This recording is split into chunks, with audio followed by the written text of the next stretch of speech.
I have a pen in my hand, right? So अभी मैंने आप लोगों को बोला ये sentence, I have a pen, I have a pen in my hand, right? So इसमें क्या है कि मैं कोई स्पेसिफिक पेन के बारे में बात नहीं कर रही हूँ। अगर मैं ये कहती हूँ कि बहुत सारे पेन में से out of 10 to 15 pens I have one pen in my hand. So हम बात करेंगे आज आर्टिकल्स की। जब हम आर्टिकल्स की बात करते हैं तो हम सभी जानते हैं कि 3 आर्टिकल्स होते हैं, a, an and the. A and an are called indefinite articles and the is called definite articles. Don't get confused, because I have seen many students who get confused in indefinite and definite articles. So indefinite articles are a and an, and definite articles is the. Now, when we talk about the use of these definite and indefinite articles or these articles, generally we get so many confusions in our mind, where to use a, where to use an, where to use the. तो आज मैं आप लोगों को इसी चीज़ को clear करूँगी और आप लोगों को ये बताऊँगी कि ए कहाँ यूज़ होता है, एन कहाँ यूज़ होता है और द कहाँ आप लोग यूज़ करेंगे। तो चलते हैं सबसे पहले डेफिनेशन की तरफ। सो जब हम आर्टिकल्स की बात करते हैं तो ये डिटरमाइनर्स भी कहे जाते हैं। अब let us come to indefinite article, which are a and an. When we talk about a and an, which are indefinite articles, a and an is used with singular nouns when the listener reader does not know exactly which one we are referring to.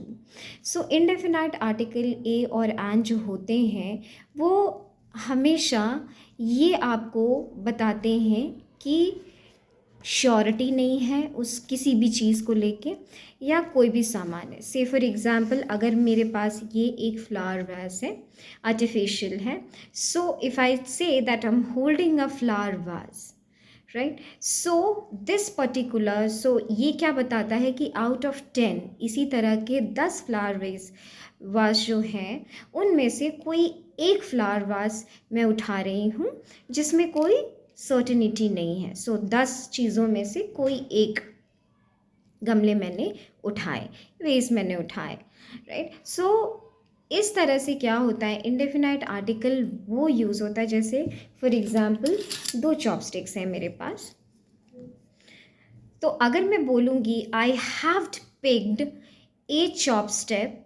Chopstick, तो that means 10 chopstick में से मैंने कोई एक chopstick use किया है। तो indefinite articles are not used with plural nouns, ये हमेशा आप लोग ध्यान रखेंगे, and uncount nouns. Uncount nouns की अगर बात करें तो अनकाउंट नाउन्स वो नाउन्स होते हैं जिसको हम गिन नहीं सकते हैं। For example water, milk, rice, wheat flour. So ये सारी जो चीज़ें होती हैं ये अनकाउंटेबल नाउन्स होते हैं, एंड अनकाउंट नाउन्स के साथ हम ए एंड एन नहीं यूज़ कर सकते हैं। For example water, hope, homework, confidence, ये सारे अनकाउंट नाउन होते हैं, एंड इफ़ आई से आई वॉन्ट ए वाटर तो वो गलत होता है, राइट? अगर मैं ये बोलती हूँ आई want A bottle of water, तो दैट मीन्स 10 बॉटल पानी के रखे हुए हैं, उसमें से किसी एक बॉटल, वाटर बॉटल की मैं बात कर रही हूँ। तो उसमें उस केस में जहाँ पे हमें श्योरिटी नहीं होती है, we are not sure, we are not particular, we are not specifically telling about a particular thing or object, then there we can use what? We can use a और an। अब जब हम a and an की बात करते हैं तो a जो है वो किस के साथ यूज़ होता है? a is used with consonant sounds and an is used with vowel sounds। and consonant sounds and vowel sounds मैं जब आपको speech ऑर्गेन्स पढ़ाऊँगी या फोनेटिक्स पढ़ाऊँगी तब मैं आपको बताऊँगी कि कॉन्सोनेंट साउंड्स कौन से होते हैं और वॉवल साउंड्स कौन से होते हैं। फ़िलहाल आपको इतना ध्यान रखना है, you all have to remember that with consonant sounds you will be using what? You will be using a, and with vowel sounds you will be using an. Okay ना, अगर हम बात करते हैं वॉवल साउंड्स की तो ए ई आई ओ you वो vowel sounds नहीं होते हैं, रादर वो वॉवल होते हैं. तो फिर अगर हम यूनिवर्सिटी की बात करते हैं तो हम वहाँ पे यू जो है वो कॉन्सोनेंट साउंड है, तो वहाँ पे हम ए यूनिवर्सिटी और द यूनिवर्सिटी की बात करेंगे. I will be visiting the university very soon. That means हम द इसलिए यूज़ कर रहे हैं, we are using the because we are specifying the university. हम एक पर्टिकुलर यूनिवर्सिटी की बात कर रहे हैं जहाँ पे हमें वो यूनिवर्सिटी के बारे में पता है. जहाँ पे हमें पता नहीं होता है तो हम सेंटेंसेस में ये बोल देते हैं कि आई will be visiting A university, I will be visiting a university which is top amongst all the 10 universities, right? So किसी 10 यूनिवर्सिटीज़ में से मैं किसी एक यूनिवर्सिटी में जाऊंगा या विजिट करूंगा. So I guess a and an clear है ना. कुछ चीज़ें जो मैं आप लोगों को बताना चाह रही हूँ, indefinite articles are not used with plural nouns और अनकाउंट नाउन्स, ये आपको ध्यान में रखना है. Indefinite is used in general nouns. जो जनरल नाउन्स की बात करते हैं तो हम इंडेफिनाइट की यूज़ करते हैं. कुछ एग्जाम्पल्स वैसे मैंने लिखा है, वो मैं आप लोगों को पढ़ देती हूँ ताकि आप लोगों को थोड़ा ज़्यादा क्लैरिटी हो जाए.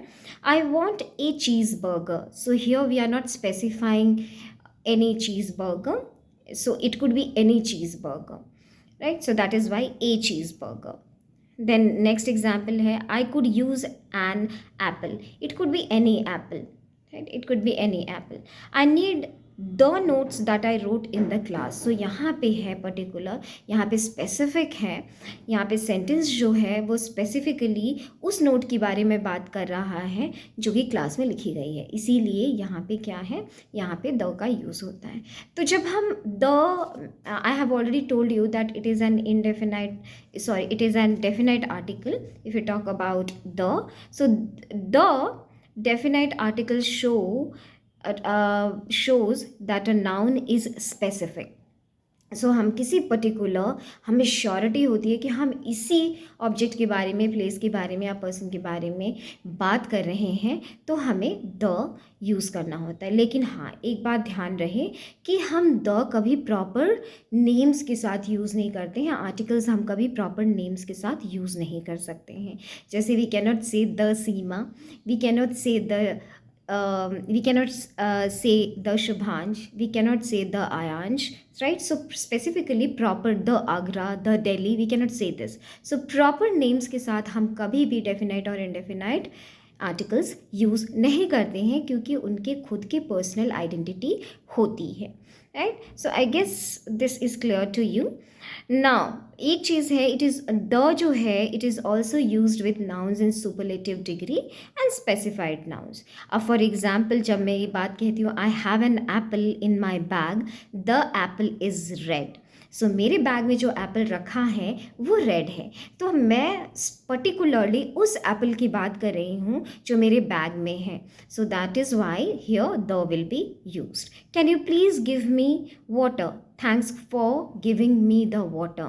So if I say that can you please give me water, so you are not at all sure that whether the person will bring, whether the individual will bring water in a glass or in a bottle. But once he or she brings to you, then of course you come to know that yes, the water was given in a glass or the water was given in that particular bottle. So that is why here thanks for giving me the water is used, because here the person has specified or you have come to identify that particular thing. Now when we talk about superlative degree, so superlative degree में the का use होता है. For example, the smallest person in the world is Albert Einstein. So we are talking about the particular, a person who is particularly small and who is small in the whole world. So that is why the smartest person. So we are talking about the smartest person. So smartest person is Albert Einstein. So here We have specified whom? We have specified Albert Einstein.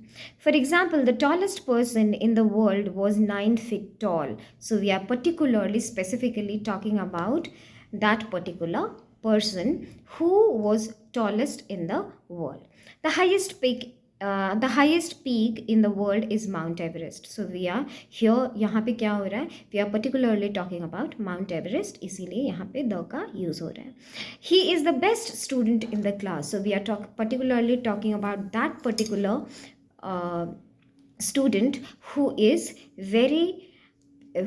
best in the class. So to end up with this video, I would like to tell you that there are particularly two types of articles, indefinite and definite article.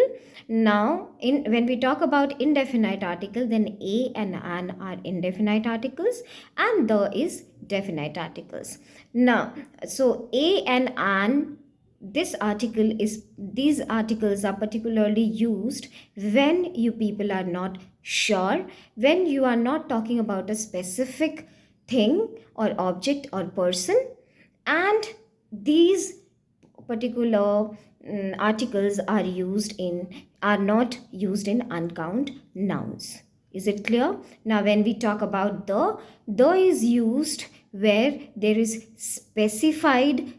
specified nouns, and where there is certainty and where there is surety. That's, yes, I'm talking about this particular thing. Hope that you people have understood. See you all in the next video with phrases and clauses. Thank you for watching.